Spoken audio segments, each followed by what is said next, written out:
There's no clear, concise definition of a truly magical woman. We come in all shapes and sizes, and in many cases, we bring very diverse skill sets and goals to the table. My objective with these talks is to try to document as many magical women as I can, with as many different specialties and perspectives as possible. Today's guest is an example of just that. She's highly intelligent, very clever, and has a work ethic and thirst to develop and learn that is key to her success. Her story is remarkable. She has superb close-up skills, a degree in theater. She's demonstrated magic, studied magic, performed magic, and builds and maintains a magic product line. Yes, you heard correctly. She herself fabricates exceptional quality magic effects herself. And she does all these skills so beautifully and so understated that it's easy to overlook. Lupe's partner and husband was none other than Norm Nielsen, and together for over 20 years, they attended magic conventions where Norm was often the guest star performer. They ran a flourishing magic product and magic poster replication business, not to mention having one of the largest historic magic poster collections in the United States.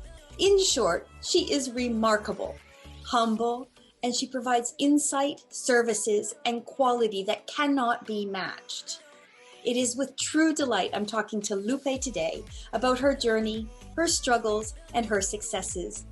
Welcome, Lupe. Can you tell us a little bit about your start in magic and how you became involved and became a magician? Well, basically, I'm originally from Panama, and I started magic when I was 4 years old. I was visiting a friend of the family's, and they were having a little party, and a gentleman says, "Let me show you something." And he showed me a magic trick with a dollar bill. It was a one where you would fold you saw George Washington facing up, and then you folded it, and then George Washington was upside down.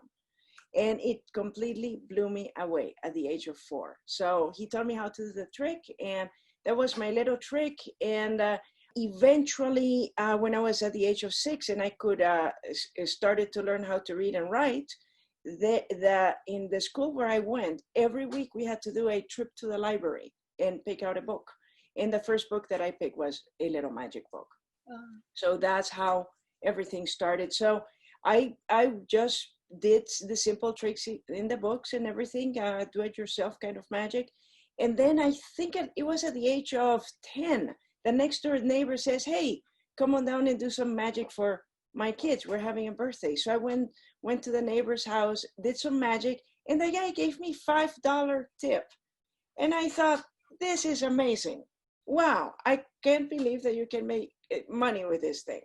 So then I started refining what I was doing, and I started giving business cards away. I made some crude business cards, and yeah, I do magic shows. I'll be at your next party. So I started charging for my work, and I was doing magic throughout my teenage years. So an interesting story was when I was 12, I couldn't even drive. There was a children's television show in Panama on Saturday mornings. And I thought, I have to be on that show. I have to promote my work. I mean, I didn't know any better. So I just took the bus and went all the way to the television studio. And I asked, "Where is such and such?" He was a producer of the show. And the secretary says, "He's out eating lunch." And I says, "Where is he eating lunch?" I mean, I was a 12-year-old asking these questions. And the gal thought I was cute and told me the coffee shop where he was. So I went to the coffee shop and I said, "Sir, I would like to be on your television show." So it was funny. The whole thing was a happenstance thing. And in a couple of weeks, I was in his show, which meant a good profits because my phone didn't stop ringing. Did you subscribe to our Magical Woman channel? Come on, you can do it. Subscribe and hit the notifications bell so you'll be aware of future Magical Women talks. So as a teenage magician, I was doing a lot of children's magic. And I was probably having 3 to 5 shows a week, every weekend, working on shows. I couldn't drive, so I recruited my mom. Mom, you're gonna drive me. I have a show to do. So I just did magic throughout my teenage years until I went to college. You were basically self-taught. I was self-taught, completely self-taught, and then but one thing about my personality is that in reality, I'm an introvert. I decided in order to get my magic to be better, I should go to theater school. So in my junior and senior year of school, there was the National School of Theater, and I registered for that.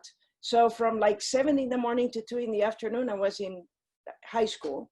And then at 3 o'clock, I was running over to the theater school, which was from 3 to 6 o'clock. At night, I was doing my homework and other things. And sometimes I had to work on productions or whatnot. Yeah. I did not enjoy being in the front, acting or performing as much as I enjoyed the backstage work. Although I did magic, but I never considered that acting. It was just me doing a bunch of tricks for an audience. When I went to college, I decided to study technical theater. So that's my degree on, is technical theater, which is, I would call it bilingual carpentry. And that's the story after I finished college.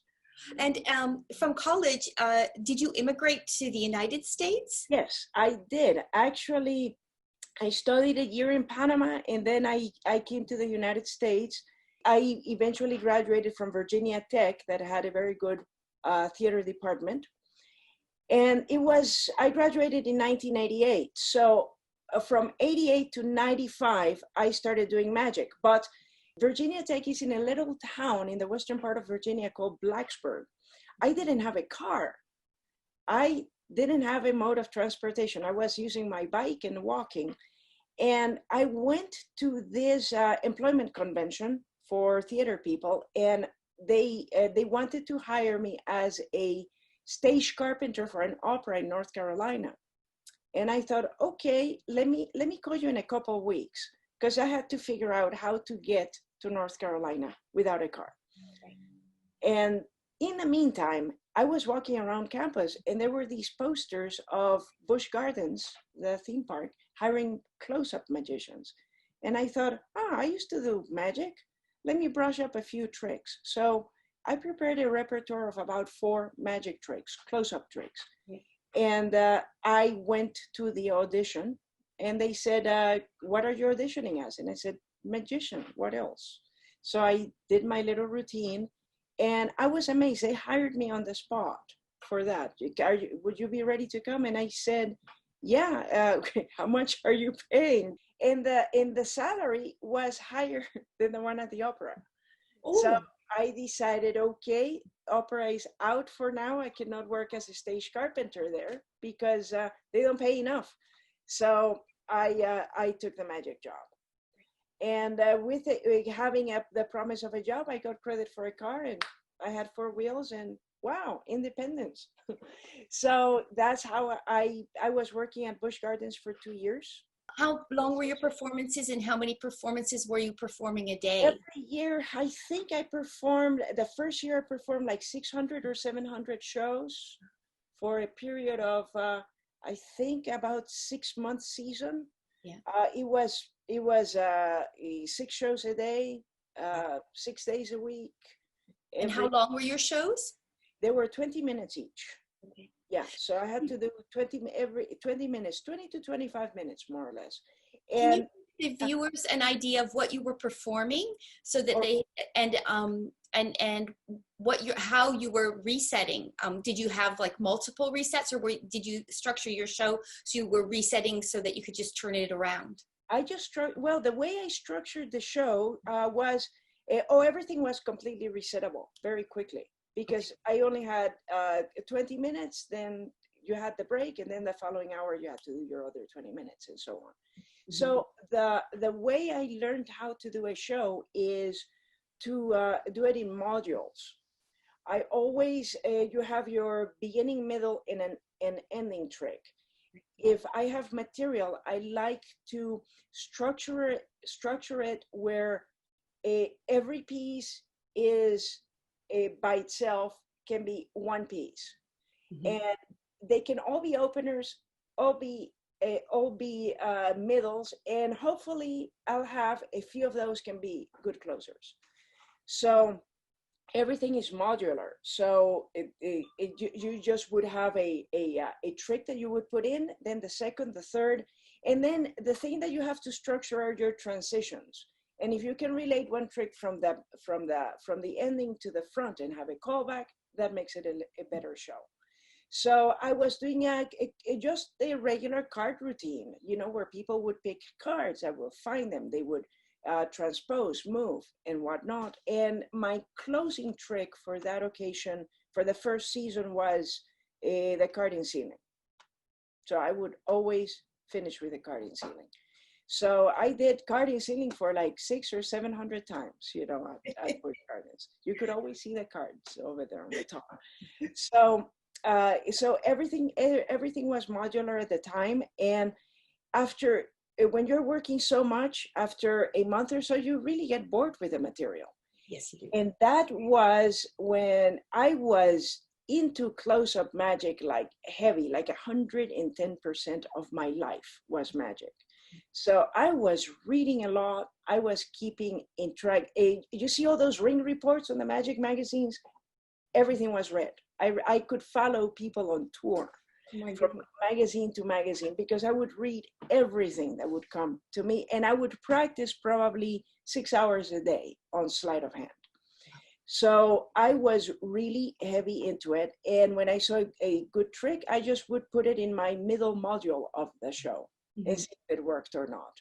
And if it died, I said, hey, I have 5 more shows today. I'll do it until they like it. And you start fixing your timing and so on. So between 88 and 95, I learned a lot of magic.